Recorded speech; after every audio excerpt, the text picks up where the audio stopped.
Masa depan Indonesia dan dunia di tahun 2030 tentunya akan jauh berbeda dari yang sekarang ada.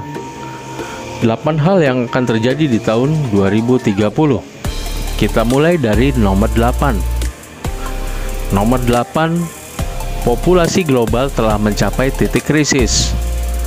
Pertumbuhan populasi yang cepat dan juga ekspansi industri memiliki dampak besar pada pasokan makanan, air, dan energi.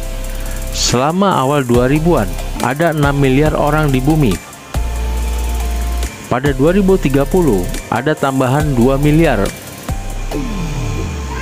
Kebanyakan dari mereka dari negara-negara miskin. Jejak manusia sedemikian rupa sehingga sekarang membutuhkan setara dengan 2 seluruh bumi untuk mempertahankan dirinya dalam jangka panjang. Lahan pertanian, air tawar, dan sumber daya alam semakin langka setiap hari. Sepertiga tambahan manusia di planet ini berarti bahwa kebutuhan energi telah melonjak. Pada saat pasokan minyak mentah sedang menurun, serangkaian konflik telah terjadi di Timur Tengah, Asia, dan Afrika. Kadang-kadang mengancam akan menyebar ke Eropa. Dengan keterlibatan Amerika juga, dunia terhuyung-huyung di ambang perang global besar. Ada masalah tambahan tentang perubahan iklim dengan tingkat CO2 mencapai hampir 450 bagian per juta. Hasilnya, umpan balik alami mulai muncul dalam skala global. Ini paling jelas terjadi di Kutub Utara, di mana es mencair sekarang menyalurkan hampir 1 gigaton karbon setiap tahunnya. Ada tanda-tanda bahwa titik kritis telah tercapai yang memanifestasikan dirinya dalam bentuk degradasi lingkungan yang tak terkendali. Ekosistem alam berubah dengan kecepatan dan skala yang jarang terlihat dalam sejarah bumi. Ini juga menambah kekurangan pangan. Hasil panen turun hingga sepertiga di beberapa daerah, dan harga beberapa tanaman lebih dari 2 kali lipat, dengan dampak buruk pada kaum miskin dunia. Populasi perkotaan yang mencapai 3,5 miliar pada 2010 kini telah melonjak menjadi hampir 5 miliar. Kelangkaan sumber daya, faktor ekonomi dan politik, biaya energi, dan meningkatnya masalah lingkungan memaksa orang memasuki wilayah yang semakin padat dan sangat padat penduduknya. Banyak kota bergabung untuk membentuk kota metropolitan yang luas dengan ratusan juta orang. Di beberapa negara, mereka yang tinggal di daerah perkotaan membentuk lebih dari 90% populasi. Pada tahun 2030, wilayah perkotaan menempati tambahan 463.000 mil persegi atau sekitar 741.000 km persegi secara global, relatif terhadap 2012. Ini setara dengan lebih dari 20.000 lapangan sepak bola baru yang ditambahkan ke wilayah perkotaan global setiap hari selama 3 dekade pertama abad ke-21. Hampir 30 triliun dolar telah dihabiskan selama 2 dekade terakhir untuk transportasi, utilitas, dan infrastruktur lainnya. Beberapa pertumbuhan paling substansial terjadi di Cina yang menawarkan populasi perkotaan mendekati 1 miliar dan telah menghabiskan 100 miliar dolar per tahun hanya untuk proyek-proyeknya sendiri. Banyak garis pantai Tiongkok telah diubah menjadi apa yang pada dasarnya adalah koridor kota raksasa. Turki adalah wilayah lain yang telah menyaksikan perkembangan kota yang fenomenal. Perkiraan global ekspansi perkotaan hingga 2030 memiliki dampak besar pada lingkungan sekitarnya. Selain kota-kota, jaringan baru jalan, kereta api, dan utilitas telah dibangun, melintasi lanskap dan memotong melalui zona satwa liar utama. Daerah yang sebelumnya dilindungi secara terbuka untuk eksploitasi sumber daya dan produksi makanan. Banyak spesies yang direklasifikasi sebagai terancam punah selama periode ini, sebagai akibat dari perambahan manusia, polusi, dan perusakan habitat. Besarnya percepatan masalah ini dan lainnya mengarah pada migrasi cepat dari bahan fosil tradisional ke energi terbarukan. Kemajuan dalam nanoteknologi telah menghasilkan tenaga surya yang sangat meningkat. Di beberapa negara seperti Jepang, Bahan fotovoltaik ditambahkan ke hampir setiap gedung baru. Pasokan energi cadangan terbukti seperti minyak, batu bara, dan gas alam jauh melebihi batas aman yang telah ditentukan untuk apa yang dapat mereka bakar. Karena sebagian besar cadangan sudah diperhitungkan dalam nilai pasar dari organisasi-organisasi ini, mereka sekarang menghadapi prospek kerugian finansial yang sangat besar. Sebagai tanggapan, banyak perusahaan berjuang mati-matian melawan peraturan lebih lanjut. Masalah lain yang harus diperbatkan oleh pemerintah selama masa ini adalah populasi yang menua, yang telah mengalami peningkatan 2 kali lipat. Pensiunan sejak tahun 2000. Orang-orang hidup lebih lama, hidup lebih sehat. Dengan anggaran pensiun negara di bawah tekanan yang meningkat, dampak keseluruhannya adalah penurunan pendapatan bagi warga lanjut usia. Usia pensiun semakin meningkat. Di Amerika, Asia, dan sebagian besar negara-negara Eropa, banyak karyawan dipaksa untuk bekerja hingga usia 70-an. Tingkat stres bagi kebanyakan orang terus meningkat karena dunia beradaptasi dengan berbagai krisis ini. Selanjutnya, yang akan terjadi pada dunia di tahun 2030 yang nomor 7 adalah 6G. Standar 6G pada perangkat seluler mulai dirilis. Pada 2030, standar jaringan seluler baru telah muncul yang menawarkan kecepatan lebih besar dari 5G. Penelitian awal pada generasi ke-6 ini, 6G, telah dimulai selama akhir 2010 ketika Cina, Amerika Serikat, dan negara-negara lain menyelidiki potensi untuk bekerja pada frekuensi yang lebih tinggi. Sedangkan 4 generasi seluler pertama cenderung beroperasi di antara beberapa ratus atau beberapa ribu megahertz. 5G telah memperluas jangkauan ini menjadi puluhan ribu dan ratusan ribu. Teknologi revolusioner pada saat itu memungkinkan bandwidth yang jauh lebih baik dan latensi yang lebih rendah. Namun itu bukan tanpa masalah, karena permintaan yang meningkat secara eksponensial untuk transfer data nirkabel memberi tekanan yang semakin meningkat pada penyedia layanan. Sementara latensi yang lebih pendek diperlukan untuk spesialis dan aplikasi yang sedang muncul. Ini mengarah pada pengembangan 6G berdasarkan frekuensi mulai dari 100 GHz hingga 1 THz dan seterusnya. Peningkatan kecepatan transfer data 10 kali lipat akan berarti pengguna menikmati terabit per detik. Lebih lanjut, stabilitas jaringan dan latensi yang ditingkatkan dicapai dengan AI dan algoritma pembelajaran mesin dapat dikombinasikan dengan cakupan geografis yang lebih besar.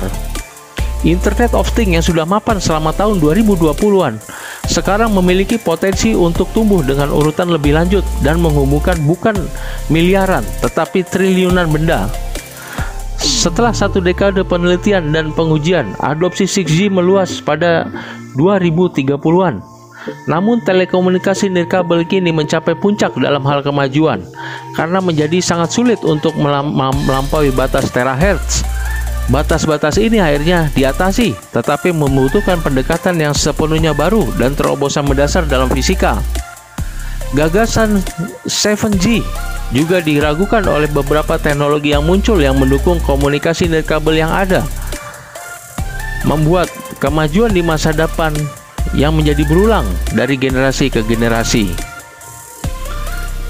Kemudian yang terjadi pada tahun 2030 yang nomor 6 selanjutnya adalah pengubahan air laut menjadi air tawar siap konsumsi telah menjadi tren dunia.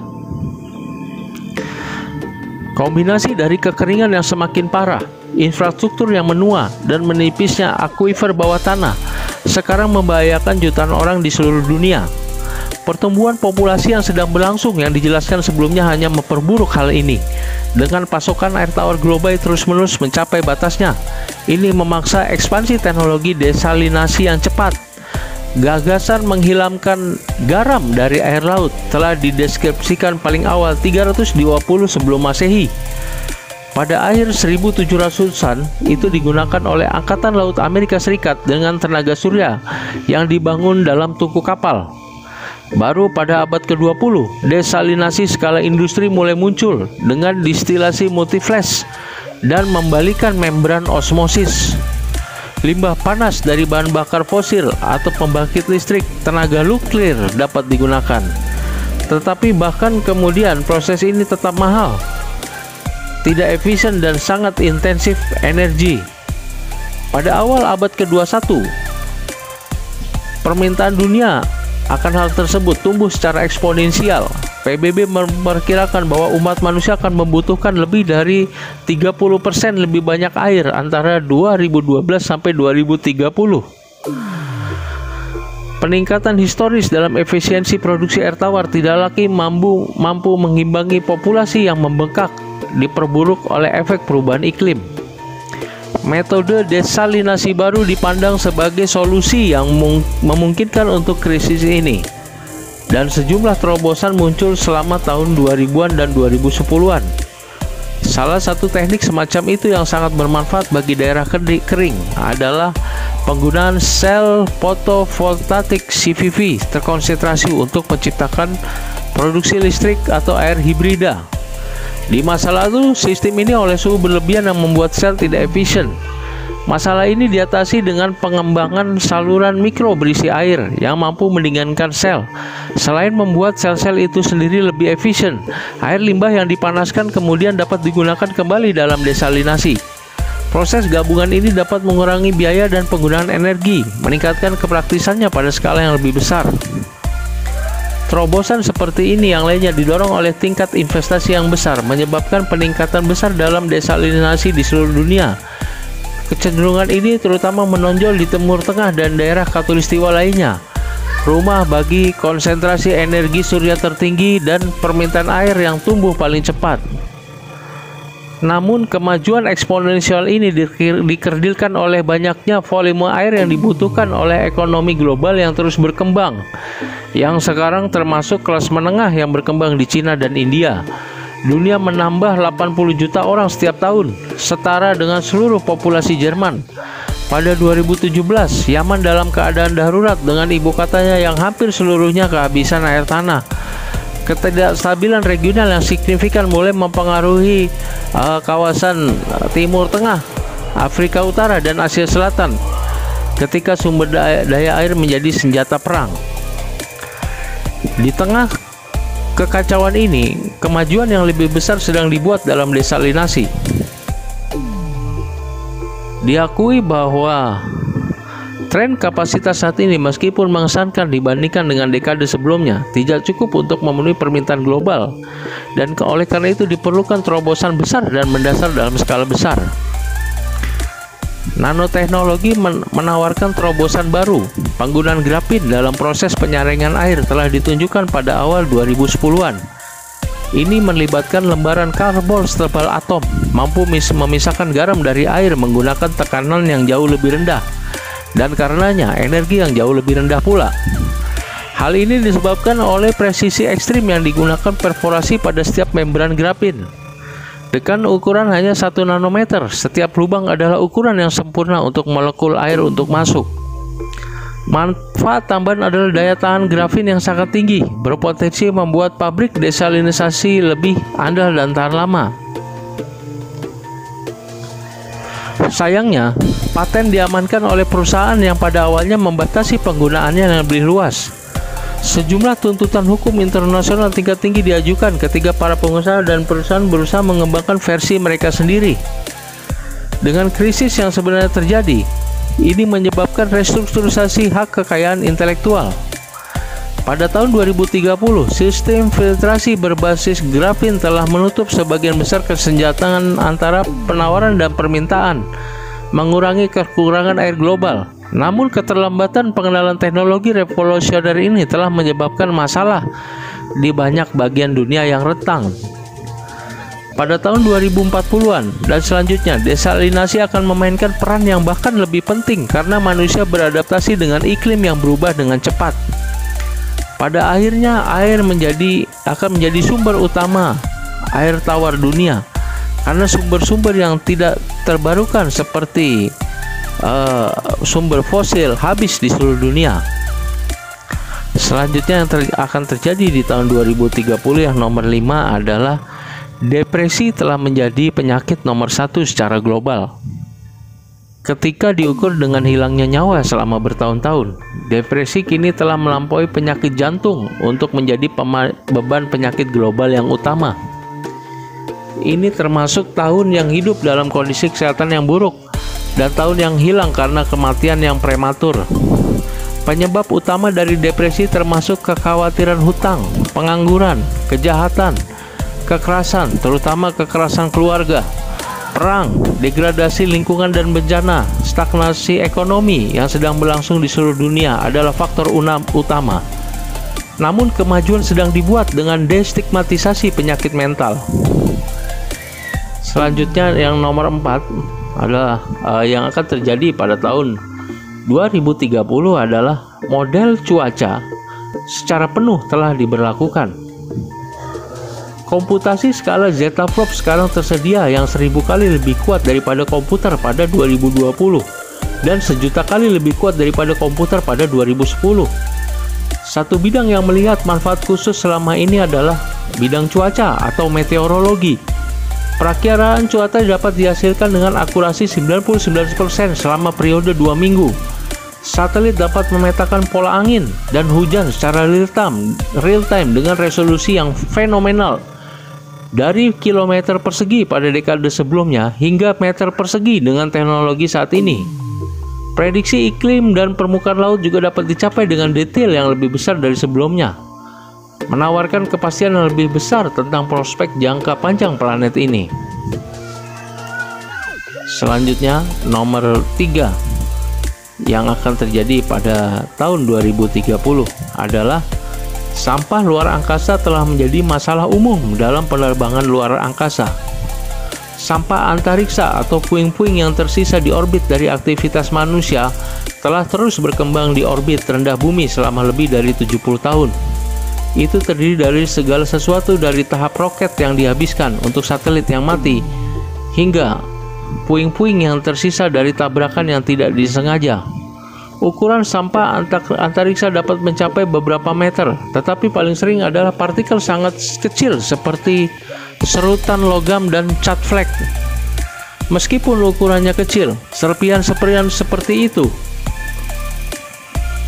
sering mempertahankan kecepatan 30.000 meter per jam, cukup cepat untuk menghasilkan kerusakan signifikan pada pesawat luar angkasa.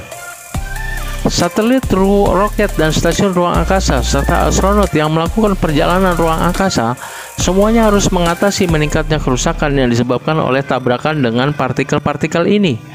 Salah satu masalah terbesar dengan sampah ruang angkasa adalah kenyataan bahwa sampah itu tumbuh secara eksponensial.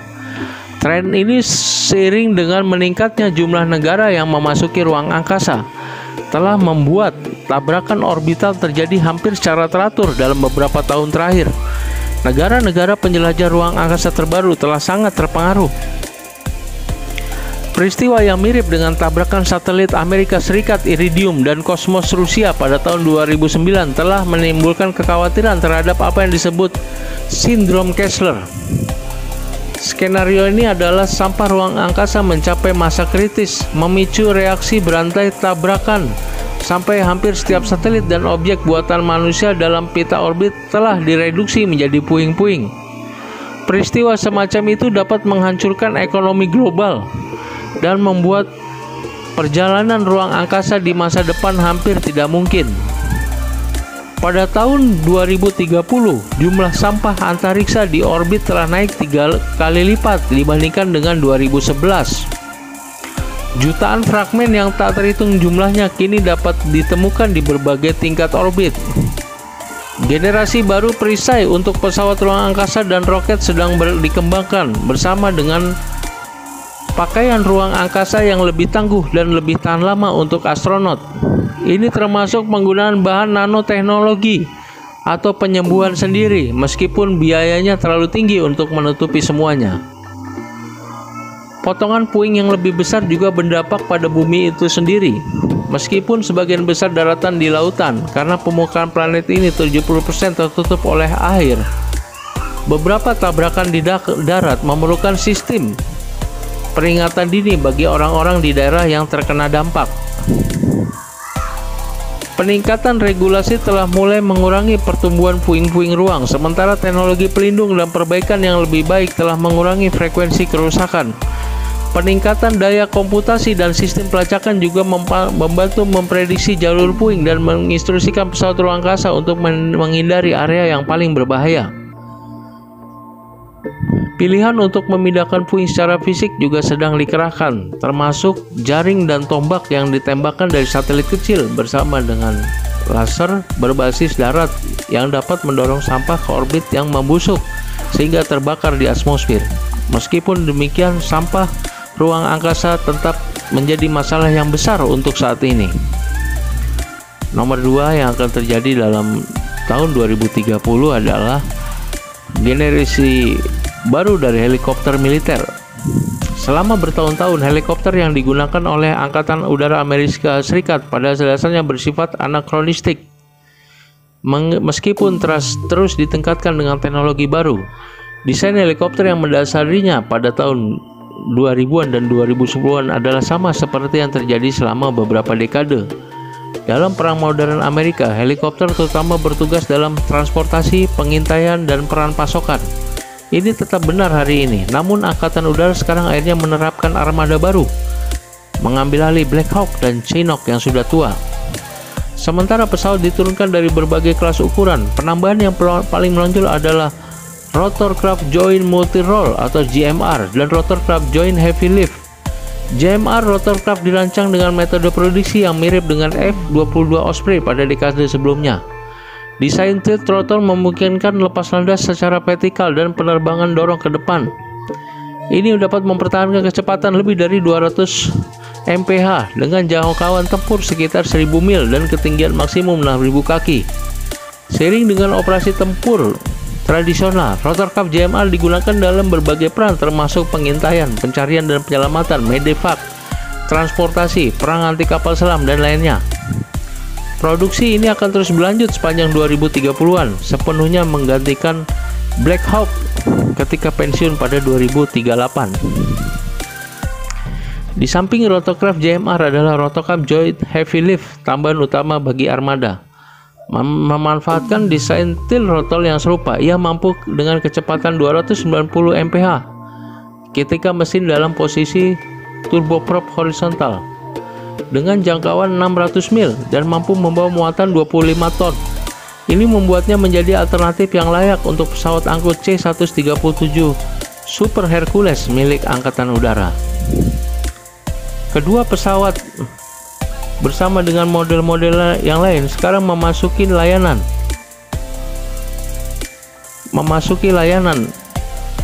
semi-otonom, mampu bekerja dalam skuadron semi-otonom yang besar. Komputer di dalam pesawat mengelola data yang dikumpulkan dari gudang sensor, menjaga pesawat dalam formasi pada jarak yang aman sambil memantau ketinggian dan cuaca.